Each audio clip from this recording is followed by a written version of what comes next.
Welcome back to The Deep Dive. We're here to cut through the noise and give you the key insights from the latest financial reports. That's right. And today, we're putting Deutsche Telekom's Q2 2025 conference call under the microscope. Big one. Yeah, and if you just glanced at the headlines, the market reaction seemed a bit, apprehensive, maybe? Definitely cautious, yeah. Which is fascinating, because when you dig in, there are some undeniably strong numbers in there. It's really a tale of two stories. It really is. And we're going to unpack exactly what's driving that split for you. Let's do it. Okay, so let's dive straight into those headline figures for Q2 2025. First up, profit. Deutsche Telekom actually looked pretty good here. Their adjusted earnings per share EPS came in at euro 0.51. That was a nice little beat, just ahead of the 0.486 consensus. Okay. And it represents a solid 2.5% jump from last year. Now, if you look at the GAAP EPS, that number saw an even bigger leap. Right. Up 27% to 2.54. So, financially looking quite strong on the earnings side.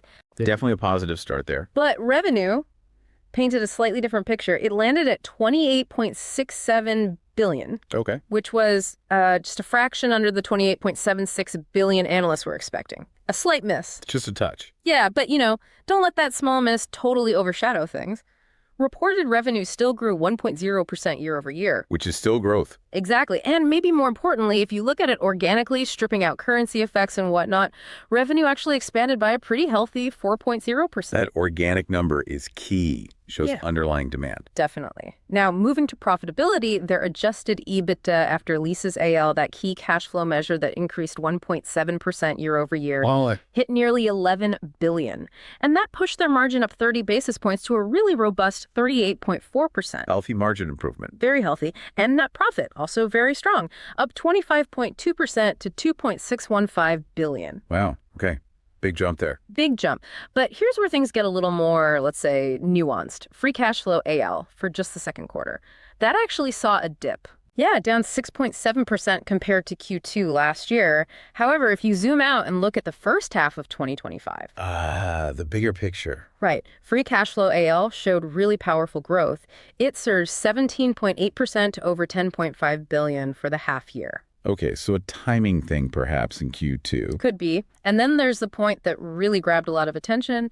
Their German segment's revenue actually declined. Right, the home market. Yeah, down 1.3% year over year. Meanwhile, their IT services arm, T-Systems, saw its order intake grow significantly, up 20.5%. So strength in services, but weakness at home. Exactly. Okay, what you've just laid out really highlights the mixed signals here, doesn't it? And it probably explains why the market reacted with such caution. I think so. You've got impressive profitability, strong growth in areas like T-Systems. But then that dip in the domestic German market revenue, well, it immediately raises flags for investors, right? Absolutely. It's almost like the good news was global, but the concerning news was right there in Germany, and that's what people latched onto. Yeah, it seemed to overshadow the rest. And management, led by CEO Tim Hoos, they spent a good chunk of the call on this.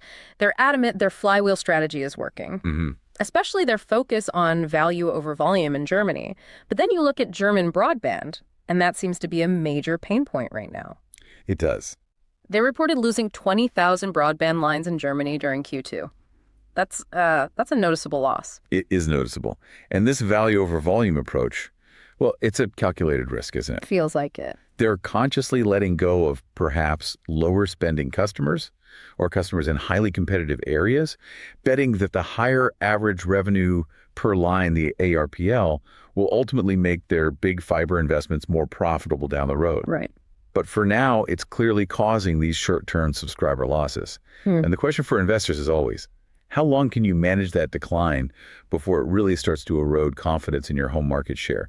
Is it strategic pruning or is it, a slow retreat? That's the tension, exactly. Because despite losing those subscribers, ARPL in Germany did grow. It was up 3.5% year over year. Okay, so there's the value part. Right, which management points to as proof that their value over volume strategy is actually delivering. They attribute the customer losses to a few things. A slowing, pretty saturated market overall. Fierce competition from alternative providers. Players like Vodafone getting really aggressive with pricing. We hear that a lot. And also, interestingly, their own decision earlier in the year to cut promotional discounts from 6 months down to 3. They admitted that it contributed to the sequential slowdown in net adds. Right. Shorter promos can definitely impact acquisition numbers. So to stabilize things, they're not just standing still. They talked about implementing regional and commercial segmentation, really targeting specific areas like multi-dwelling units, MDUs. Focusing efforts. Yeah, and ramping up retention activities where competition is hottest. They even launched a new hybrid broadband product offering speeds up to 500 millit, maybe to bridge a gap. Trying different levers. Exactly. And despite this short-term subscriber pain, their long-term commitment to building out fiber seems absolutely rock solid. That hasn't wavered. Not at all. They aim to pass another 2.5 million homes annually with fiber and want to double their annual fiber connections to 1 million by 2027. They even welcome proposals from the digital ministry to speed up fiber deployment and cut through some red tape. So on one hand, they're definitely playing the long game with fiber, investing heavily there, but they're dealing with this short-term market share erosion. It's not just a Deutsche Telekom issue either. No. It's a trend we're seeing across mature telecom markets where these new aggressive fiber entrants are fragmenting the customer base. The strategic challenge is maintaining that balance between profitability and scale, especially when your home market is so critical perception-wise. Well put. And the CFO, Christian Illich, he clarified some specific headwinds that also impacted the German revenue number, almost like one-off blips. Okay, what were those? First, they had a one-time revenue boost last year from relicensing European Championship TV rights. Obviously, that didn't repeat this quarter. Right, a tough comparison. Exactly. Then there was a court ruling against a competitor about how they account for handset revenue. Because of that, Deutsche Telekom had to make a similar adjustment under IFRS 15, the accounting standard. Ah, an accounting change. Yeah, it resulted in a non-cash headwind of about 50 million in the first half. But the good news, he said, is that's expected to reverse and actually become a tailwind over the next couple of years. So a temporary accounting bump, essentially. Pretty much. Looking ahead, though, they also flagged a 6% wage increase agreed last October, plus another 190 salary hike for German employees starting August 1st. That will impact their third quarter operating profit, or EBIT. So some specific known pressures they're navigating. Gotcha. Some puts and takes there on the German side. Definitely. But let's shift gears because there was some really positive news, too. Despite those challenges, the company actually raised its full-year guidance for 2025. Oh, interesting. Despite the German softness. Exactly. They now project adjusted EBITDA AL to be greater than 45.0 billion. That's a slight nudge up from their previous guidance of approximately 45 billion. Okay, a positive signal. And free cash flow AL, expected to exceed 20.0 billion now. Yeah. The adjusted EPS guidance, though, remains unchanged at approximately 2.00, still very solid. Right, so margin and cash flow outlook improved. Yeah. And the engine driving these raised targets. I think I know the answer. I think you do, too. It's overwhelmingly their U.S. subsidiary, T-Mobile US, TMUS. Knew it. Yeah. Their performance has just been phenomenal, hasn't it? Nothing short of exceptional. While Germany's facing these headwinds, T-Mobile US is effectively their, cash cow and growth engine. Absolutely. It's consistently delivering market-leading subscriber growth. It really highlights the diversified strength of the Deutsche Telekom group overall. You are so right. T-Mobile US is just on fire. They delivered really strong subscriber momentum. Get this, record-breaking 1.7 million postpaid net additions and 830,000 postpaid phone net additions in Q2 alone. Huge numbers. Huge. And TMUS raised its own full-year guidance, too. They now expect between 6.1 to 6.4 million net adds for the year. Incredible momentum. Yeah, and core adjusted EBITDA between $33.3 and $33.7 billion, with free cash flow now guided between $17.6 and $18.0 billion. Just powering ahead. Powering ahead. They also closed a couple of big deals this quarter. The Metronet and U.S. Cellular transactions finally closed. Right, adding more assets. And they were strategically active in spectrum sales, too. Sold off part of their 3.45 gigahertz spectrum for $2 billion and agreed to sell some 800 megahertz spectrum in exchange for cash and some more 600 megahertz spectrum. Yeah. Very dynamic moves. It's really a masterclass in execution over there, isn't it? In a hyper-competitive market. T-Mobile US isn't just growing. They're optimizing their assets, making smart acquisitions, and really defining what a modern, agile telco looks like. Agreed. Their consistent delivery provides this crucial cushion and strategic flexibility for the whole Deutsche Telekom group. It lets them ride out some of those domestic German pressures, frankly. That's a great point.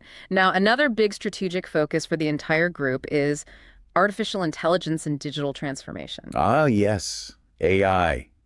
The buzzword everywhere. It is, but management seems genuinely convinced it's an absolute game changer, driving everything from internal efficiencies to new product innovation. Okay, what are they doing specifically? Well, here's where it gets particularly interesting. They've partnered with NVIDIA, The chip giant. to build Europe's first industrial AI factory.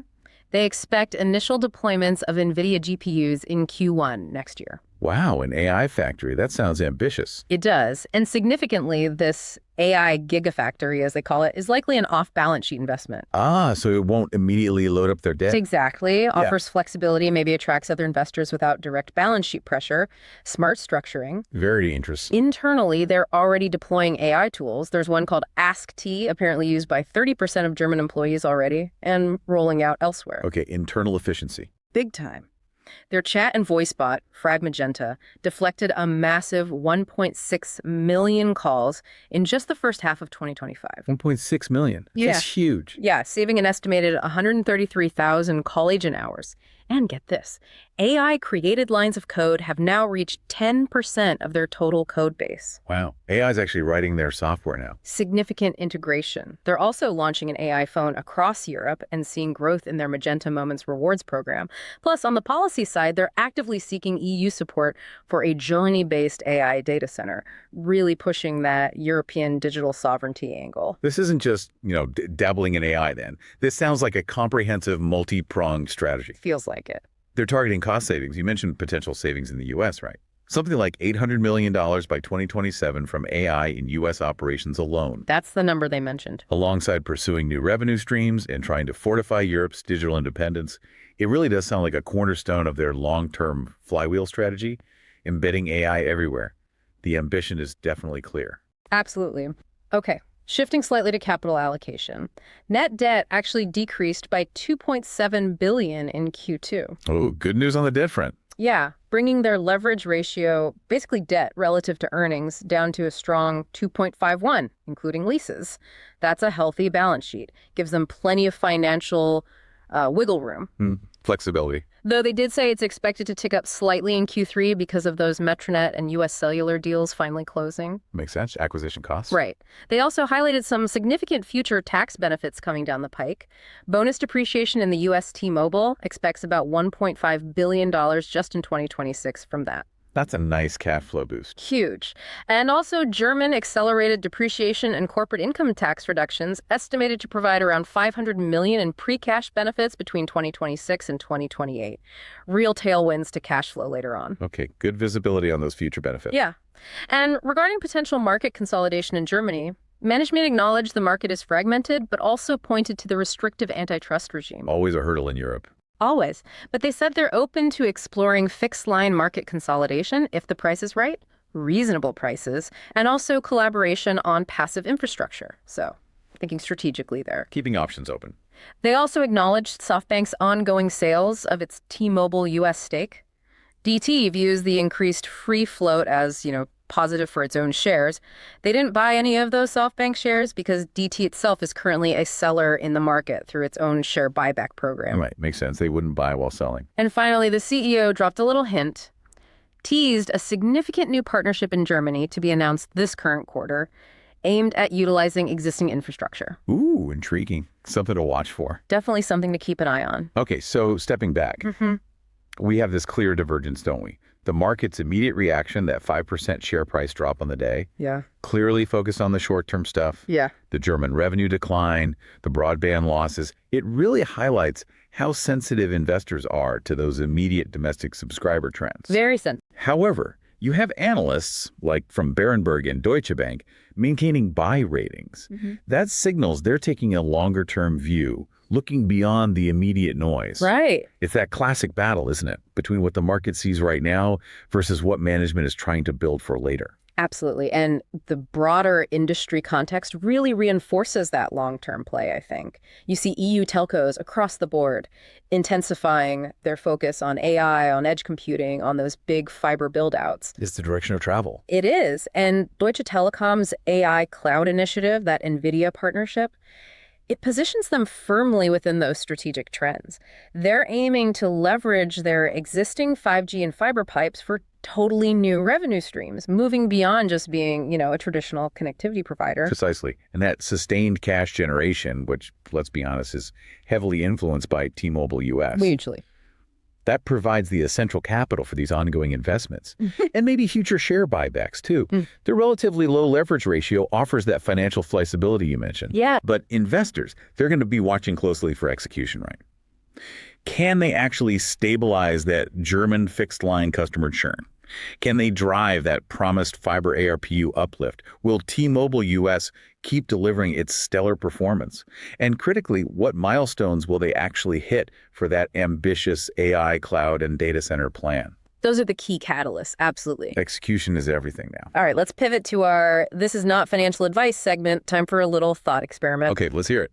Imagine Deutsche Telekom isn't just a regular telecom company.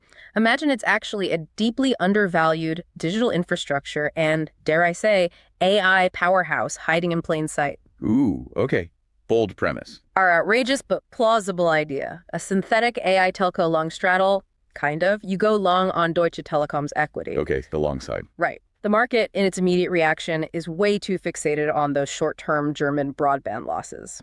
It's seeing a legacy telco struggling at home. Tunnel vision. Exactly. What it's underpricing, in this view, is the super robust, high-growth U.S. business, the consistently raised free cash flow guidance, and the significant long-term potential of their AI infrastructure play. The AI gigafactory. Yeah, that NVIDIA partnership, the hoped-for EU support, that clever off-balance sheet structure limiting the immediate capital drain. This isn't just about selling phone plans anymore. It's about building the actual digital backbone for Europe's AI future. So the market's mispricing it. Arguably, yes. Discounting a next-generation enabler, like it's still just a copper provider from, 20 years ago. Think about it. They're evolving into something far more sophisticated than the current valuation might suggest. Okay, I see the long thesis. What's the hedge? Or the other side of the straddle? The synthetic part. To hedge against those perceived German woes, maybe you simultaneously short a basket of smaller, struggling European altnets, or maybe some regional German ISPs. The ones without scale. Exactly. These players lack the scale, the cash flow, the big strategic partnerships like NVIDIA to really compete in the massive fiber AI build-out that's coming.